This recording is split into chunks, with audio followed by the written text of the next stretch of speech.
My name is Peggy Kroc from Santa Barbara, California, and doing this program was amazing in that I had been stuck at a weight due to menopause, and although I knew what to do, nothing seemed to be working. I had been on the program for 30 days and the scale wasn't moving the way I expected it to move.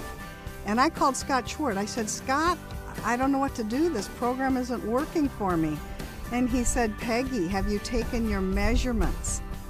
And I said, no, I hadn't thought to do that.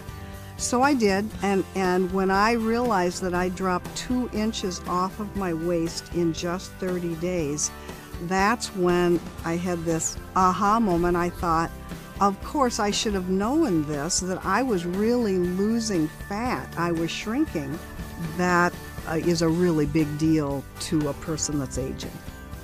The fact that I am soon going to be 65 and I keep feeling younger and younger with more and more energy, just very reassuring as an older woman. One of the things that I'm loving, there's a confidence level that's back because my body is re-emerging. The fat is disappearing and who I was is back, and it's only going to get better. I can't wait for the next 90-day order to come, because I'm going to lean down even more.